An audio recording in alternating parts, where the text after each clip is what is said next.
My guest today is Mike G. Hansen. Mike is a serial entrepreneur, a venture partner, and strategic advisor in the health, fitness, and technology industry. He has over 25 years of experience across nearly 20 market segments and investment groups, and has done business with over 100 brands. He's considered a thought leader in our industry, covering top trends and providing key insights as he drives innovation and growth forward with corporations and entrepreneurs. So Mike says that he's been in 5 to 6 different kinds of natural disasters. He does not sound like someone you want to be around if you're like trying to enjoy yourself. So I'm going to ask him about that. But we are really going to get into this huge major trend that's happening in the fitness and wellness industry, which is kind of getting more into holistic fitness practices and how this affects corporate clients as well as individual consumers. So let's get into it. Welcome, Mike. I'm so happy to have you on the podcast. I've been looking forward to this for a while. I appreciate you taking the time. Appreciate you having me. It's been good to meet you. Yeah. And so I always ask people, what are some interesting things about you? And you said a fun fact about you is that you've been in 5 to 6 different types of natural disasters. Now I have to ask about that because what kind of natural disasters were you in? Yeah, great question. So for me, obviously I live in Florida, so I'm in hurricanes all the time, right? So we'll call that number one. I grew up in the Midwest, so tornadoes are pretty much always there in the summer, wow. Right?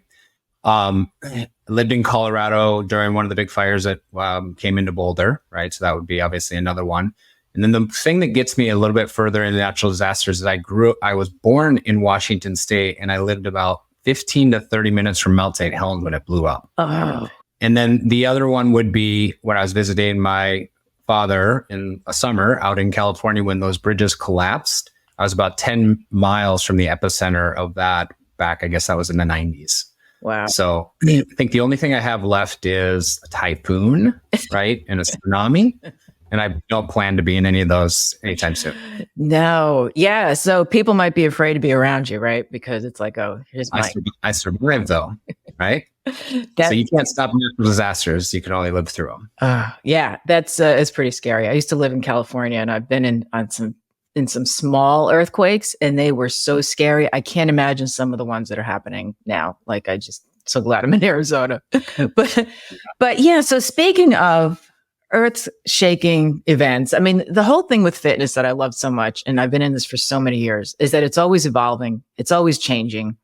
And one of the things that you brought up in your post today on LinkedIn is about, because I wanted to get into that a little bit, the shift towards wellness. Can you talk a little bit about what you mean by that? Like, how is wellness the new fitness? I believe we've gone through a paradigm shift with the consumer. And the way I think about a paradigm shift is these are consumer-driven behaviors that change the market. And there's nothing a company can do to change that. It's like when the world went to electric cars or is going to electric cars, right? And so these paradigm shifts happen. And within the fitness industry, I like to phrase it as we've gone from looking good to feeling good, right? And the way you treat a customer and the way you interact with products and services around that are very different. Because if you think about the things we did to look good, they didn't feel good to get there, right? Strict diets, hard workouts, pushing yourself. It's like hardcore athlete, right? On the feel-good side, you're actually trying to fix injuries. You're trying to go there and get an endorphin release for the mind, right? You're doing more recovery. You're actually maybe not working out and you're stretching, right? And so that's a product and service change too. And that's really what's sort of taking place here. And everything is moving towards this, right? And whether wellness is the bridge between fitness and healthcare, TBD, whether it's its own thing, but obviously what also is driving this is science and exercise just went boom, right? With obviously GLP and all these other types of things. And so we're seeing this sort of evolution into wellness. And it sounds like you're saying that consumers are driving this, correct? So it's like, what do you mean by that? Like, just what they're responding to or what they're asking about? How do you know? Health span. Health span is probably a great way to think about this. So health spans, obviously people want to live longer. with quality. The two have to go hand in hand, right? It's not just about length, but people want more quality lives and be living longer. And that's very wellness oriented. Just because you have 6-pack abs doesn't make you live longer, right? It's the food you eat. It's the internal side. It's the mind, right? It's the true ecosystem of wellness, which is more than just appearance, right? And it actually probably is way more than just appearance. And that's the piece that's getting integrated in. Do you think it's more like, has it moved along with generations as we've aged? Like, I know what I used to look for in my 20s and 30s is completely different. Like, I can't do those kind of workouts that I used to do. And it was like, working out to you collapse literally. And, competitions with your friends who can do, more without like barfing. I mean, I just don't have any interest in that. Is it moving along with just the changing demographics too? Millennials are leading the charge as it relates with the wellness push, which I sort of referenced in the post today. And then Gen Z is actually a very different sort of segment that's sort of the up and coming riser that we have to all prepare for, right? I think it's an interesting stat just to bring it out of wellness into reality of another context for us is like, I believe it's 29% of Gen Z would prefer to go to a gym and work out with somebody than go to a bar and drink, right? Back in the day, that was the thing, right? You went to a bar and you met somebody and you had a drink and that was the social part. So you've got this social aspect that's also being pulled into this. And when social and wellness and feeling good all start to intermix, and the thing that was in that article that I didn't talk about was that the social clubs are now becoming wellness clubs. And they talk about that. They're pulling out happy hour. They're pulling out some of the drinks in the bars. And they're bringing in some of these wellness oriented services and products. And that's what people collaborate around. So when social becomes wellness, it's a big tide change. And I can even see that like in the gyms that I've been in my whole life, and there's been so many different ones, there's always that social aspect to it. There always has been. And it depends on, the age. Like now I don't look for it as much because I really just go in, I want to get in, I want to get out. And I think there's less socializing than there used to be. I mean, do you think that is, but then on the other hand, like you said, they're also opening, well, some gyms have juice bars and they have places specifically so that you can socialize. It's a good question. I haven't really talked about the social fitness side of things as much. I personally am not a social person at the gym. I go to the gym almost every day. But it's also my break, right? And so my break is a brain break for me and a sort of peace break. So I think it also depends on the circumstances around the consumer, because there's definitely consumers where it is a social aspect. And I still hear that today. I don't know whether that's growing or shrinking, but I believe it has to be growing a little bit if people are using wellness and the gym in replacement of going to the bar with most things, because that's the social element, right? And so we're also seeing niches in that, right? So we got wellness clubs, longevity, anti-aging facilities, recovery studios. Yeah. So interestingly enough, as I introduced recovery in 2018 into a facility in a recovery studio, we had close to 1,500 square feet or so, somewhere in there. And what I noticed with that is, number one, I was really early, but number two is about 85 to 90% of the people would come out of the studio and go to that room. And I would go sit in there with them with the Normatec on and different stuff of that nature. And we had everything. We had cryo, we had infrared saunas, we had Normatec, we had all the services people have today. And I would say, how is this? And they're like, awesome. I was like, have you ever done it before? They're like, nope. I said, do you know what you're doing? They said, nope. But they were all sitting there talking, doing this recovery. And what I was like, I said, this is the new social experience that's going to happen, where people come out of the class because they're all sweating and tired and they congregate here. And that's exactly what happened. Yeah. One of the things I wanted to ask you about is there an educational component to that? Because as a personal trainer for like 20 years, I would have people, first of all, it was always amazing to me. I get hired for a considerable amount of money and people will argue with me over the advice I give them. And in particular, I'm thinking of, when someone gets hurt, they want to put heat on it. And I tell them that's the worst thing you can do because you're inflaming it, or they want to get a massage. I remember one client in particular who was just particularly argumentative with me all the time. And he had hurt his neck. And I worked out with him and his wife separately. And he said, his wife said to me, yeah, he's going to go get a massage because his neck is hurting. I said, tell him not to do that because he's going to make it worse. So she goes, you tell him. So I told him, and he didn't say anything to me. He went and got the massage and he was a wreck. I mean, it made it so much worse. So how do you, like, when it comes to these things, like the different treatments, because some of them are sort of treatments, the cryo and the, like, how are you, is there an educational element to teach people how to use it, like within these facilities? Do you know if that? Definitely. I mean, I don't think it's any different than what a personal trainer is educating somebody on how to use some of the equipment, right? Because you've got a technical side, you've got a physical benefits side, you've got a variety of benefits and things of that nature that come into play. And so we had to have somebody in there. So we manned it in order to be able to have somebody answer questions for somebody, right? Because even if you had a productized list of services, if you don't know what is that thing means in the food you're ordering, like, how do you know, right? So you still have to sort of explain that piece, especially back in the day. And I think we're still there at this point where people probably don't understand that. And then also at the same time, is if you're there because you're truly trying to recovery, there's another piece to this, which is sleep and what you eat, right? That's truly what helps you recover. And these other things are supplemental. So if you think that one thing is going to fix the ultimate problem, you're probably wrong. And so it gives this opportunity to sort of introduce people to the holistic world that we're obviously in. And I think that's really how we have to look at it. It's just part of the ecosystem. Yeah. It's interesting because I currently belong to two pretty big gym chains, and both of them have options like what you're talking about. But I've seen nothing about, hey, if you're interested, come talk to us. All I ever get from them is flyers on, recommending more and more people to join because, this one in gym in particular, just completely swamped. Like, I don't know how they could fit any more people in the rooms. What do you see as an effective way for a gym to introduce this sort of holistic treatment?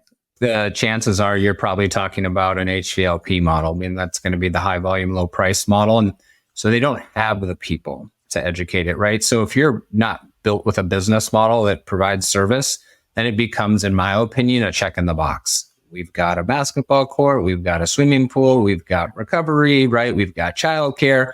And so they're still selling on nuts and bolts, right? Okay. Ultimately, at the end of the day, if you want to sell a service, I think you still have to have people at this stage of the game, especially when it's a new service, right? Because you can't necessarily understand the questions. Everyone's a little bit different and unique. And so anytime I've done that, and I started in the club business, back in the day on the fitness side, and I still probably am rooted in that. And we were very successful with our people, right? Mm-hmm. And I think that still will hold true with new services like recovery. And so dedicated spaces obviously was one of the key things. When I worked on this last club up in Boston, we didn't have the recovery studio, and I came in and looked at it and I was like, wait a minute, this is something new that's coming. And initially the conversation was, well, we could design it here, which was in somewhat of the open common area. And I said, no, it has to be a service, just like our studio is a service, just like our juice bar is a service, and so on and so forth. And you've got to treat it that way. Yeah.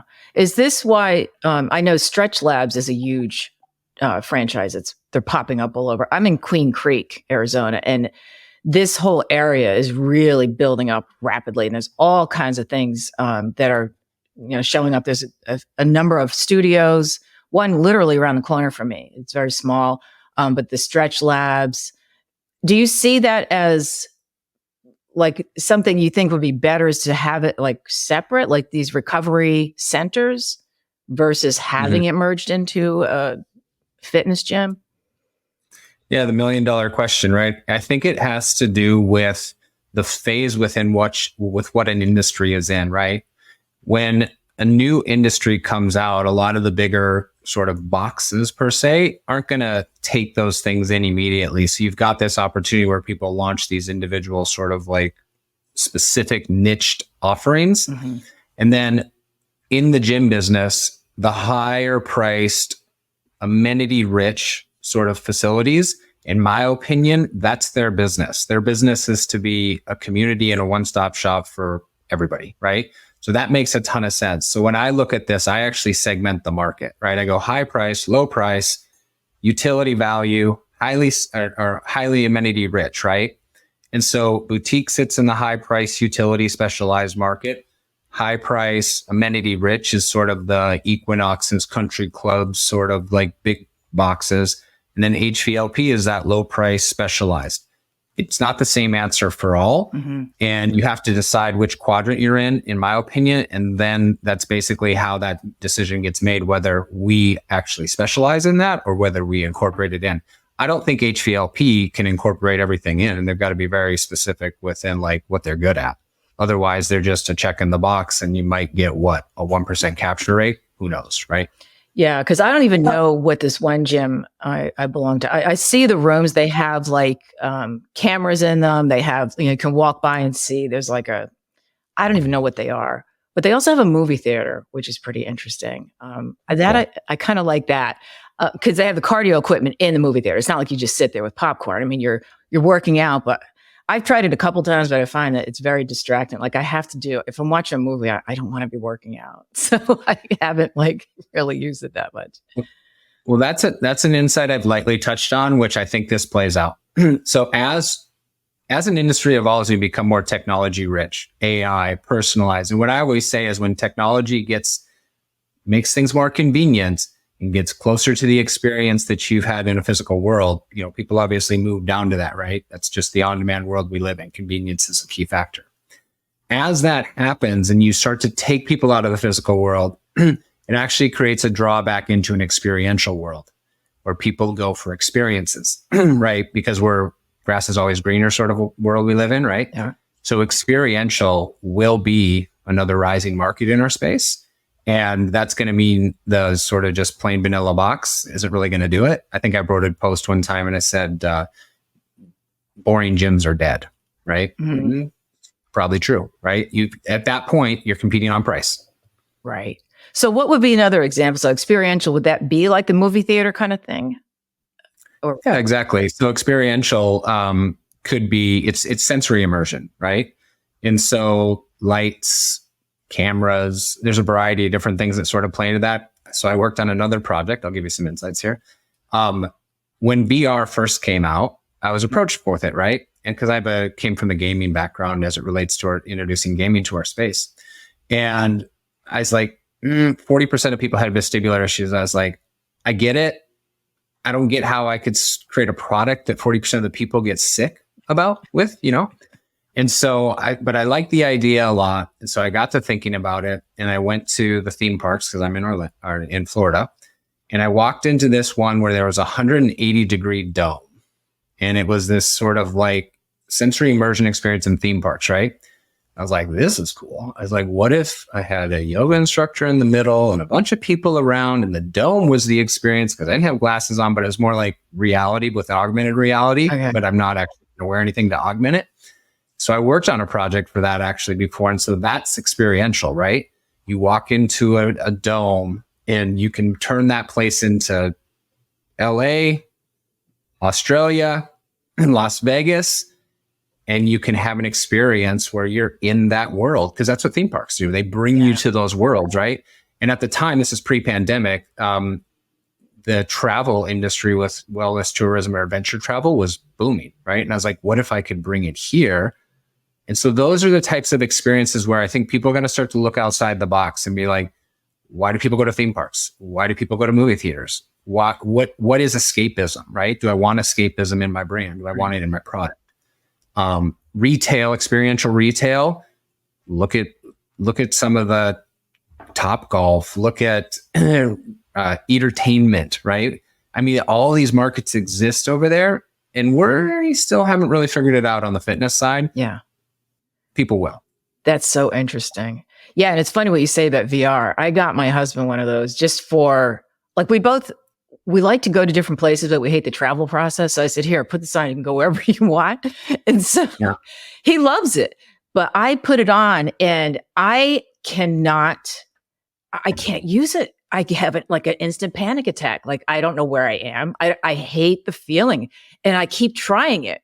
And I've looked it up and there's a lot of people that are saying that they have the same reaction. And like, I'm glad he can use it, but I can't.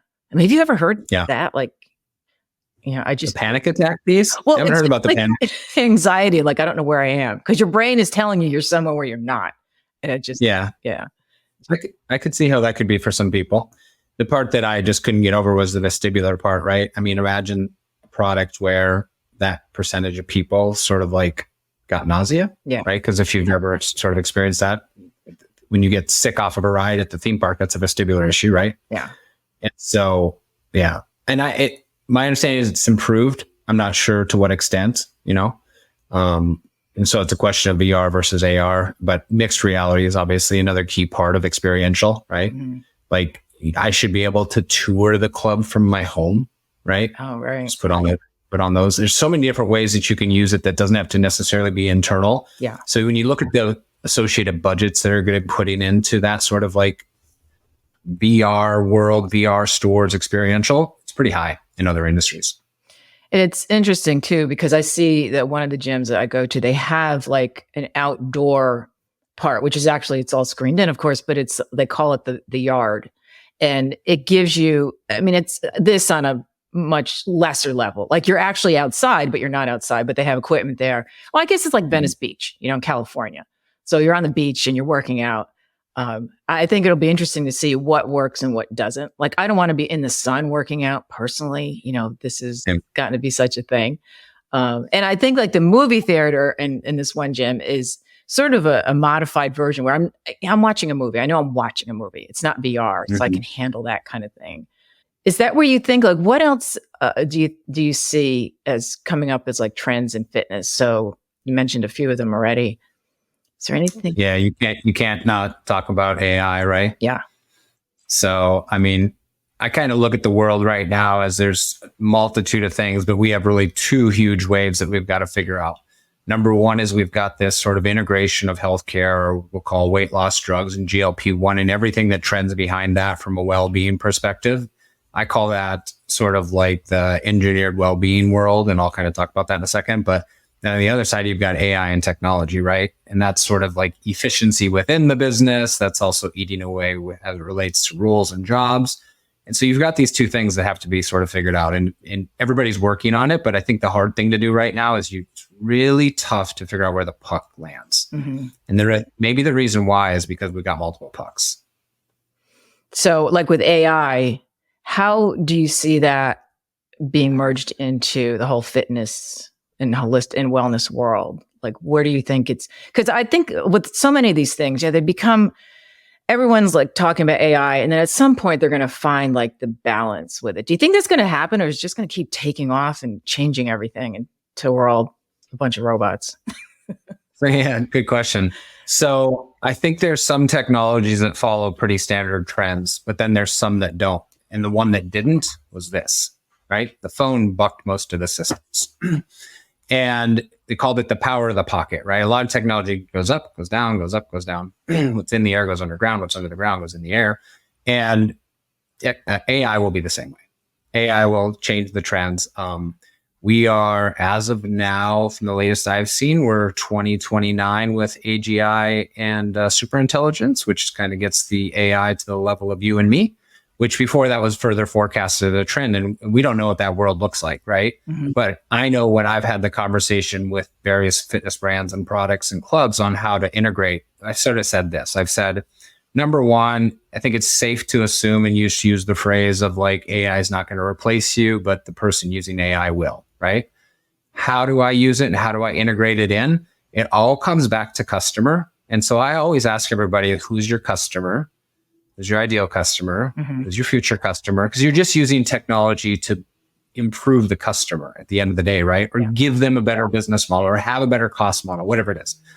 And then the way that I've worked about the integration is I've said, just take your existing team, ask them to find 33, maybe 40% of the rules they do where they can use AI tools. Have them do it, because what you're trying to do is instill the culture of utilizing tools. Mm-hmm. That's going to make them more efficient. That one person can now work two roles per se, right? Then from there, they'll then start to deliver you the AI objectives, solutions, strategy, whatever it is, that allows you to think about, how do I now take this and potentially interact with my product to my consumer, right? Mm-hmm. Because if you all of a sudden just put it right in your product, and you got your team under here who's not even using it themselves, you're going to have a disconnect with your culture, right? So culture up, out. And so I think that's how it's going to play out. And most organizations, from what I see, about 50 some odd %, I think it's the last post I did, are actively training people with the utilization of AI with internal operations. And then obviously you've got a multitude of people who are using them in products. But I think it goes internal operations out to products, and then obviously from there it's the world. Yeah. Do you see a negative impact? I mean, there's always a negative impact to all of this. I mean, do you see anything overtly negative that could happen? Yeah. Jobs where there's not much value created will be cut. The number that, and I have to recall because I post a lot of stuff on this. I believe the net gain minus the AI replacement of jobs is 12 million. So we actually still net more jobs because new jobs are created, right? Mm-hmm. And so I think right now is an extremely important time to invest in yourself. I think right now is an extremely important time to use it. And ultimately, I think you'll find how you navigate through that. What do you think as far as AI for the consumer? I'm just thinking, I'm kind of running through my mind, like how do you use fitness? And like you mentioned briefly about, weight loss drugs. I just always cringe when I see something about, 60-second abs or something that's like, you just know you can't get the results from doing such a little thing. Like, is that something that you think is going to kind of trick people into, and I don't even know exactly what I'm just kind of brainstorming here. Like, is there a way that it's going to make people get lazy? Like with these weight loss drugs, whatever happened to really just hunkering down on getting your fitness in line? And have we just given up? We live in a convenient world, right? And so if you think about it, what we're selling in fitness is we're asking people to come do something that's hard. Yeah. We're asking them to invest time into that. And so if you went and you did hard things and didn't see the benefit, how long would you do it? Not very. Yeah. Yeah. And so we lack discipline and motivation in the world. And that's just sort of across the spectrum, in my opinion. And so I don't think it's those things that make them lazy, because I'm more of a person where I believe you make your own choices. Those make you, right? The sum of the choices and decisions you have made is where you are, and you should accept that. Right. And I know technology makes things easier, right? And so that's sort of like the chicken or the egg, right? But I think if we continue to make things easier, I think people are just going to choose the easy route. I don't know how you change that. Outside of people make decisions in pain or pleasure. Mm-hmm. So I think we might have to make things a little more painful, because we know what pleasure does, just makes them lazier. Right. Well, I think part of what you were talking about with having an experience that is pleasurable at the gym or at the fitness studio would help. Because I know when people would always ask me, how can I get motivated to work out? And I always tell them, you need to have something that you look forward to within your workout. Because going into a room with a bunch of sweaty people and lifting heavy things is not like outwardly appealing. But if you go with a friend, that's the thing that I always say. But you have to find a friend that's motivated, because people find friends that are as lazy as they are. I know they never go. Or your music, something like that. Right. Yeah. So one of the things that I think is interesting as I thought about this was, I think people do more when they actually have like an actual goal. Like if you're getting married, right? Mm-hmm. Most people just go through that. If you're going on a trip, specifically where you're going to be in a swimsuit, right? If you're training for climbing Mount Everest, right? Mm-hmm. So those sorts of things I think are what really motivate people. When I say motivate people, is it keeps them going through the hard stuff. Yeah. Because they've got something end in mind. And so I don't have any data on that, but I've seen a direct correlation to that with people that I know in my circle, as well as when I look at other people. And so it's just kind of goal setting, isn't it? But then what happens when the goal is achieved? Like you've gotten married, you've gone on your trip. After people get married, what do? They gain weight, right? So, but they need to continuously have these sorts of things. That's the sort of like engagement, gamification of the world, right?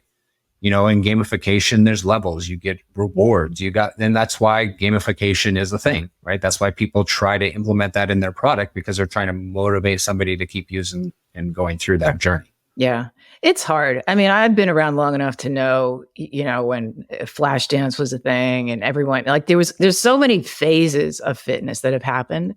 And it's a matter of finding something. Like I've been working out for so long. And there have been times I'd get frustrated, but if I changed what I did, if I even, I would tell people work out a different time of day. I mean, just do anything, just change it up, make it new. That seems to help a lot. Well, this has been a great conversation. Do you have any final words, like for people to keep in mind about, where you see the whole fitness industry going? Yeah, I guess the only thing that comes to mind for me is that you gotta stay on top of the trends, because trends sort of point to you where the innovation's at. I've always been an innovation guy. The downside of that is I've been early. Timing matters just as much as knowing where things are going. Right. And then last but not least is that once you understand that, like just break down those insights to inform that strategy that you're going to sort of deploy in this. And I'll tell you this. I meet way too many people who are like, oh yeah, I innovate. I'm like, what'd you do? They're like, well, we did this one thing and it just didn't work. And I'm like, cool.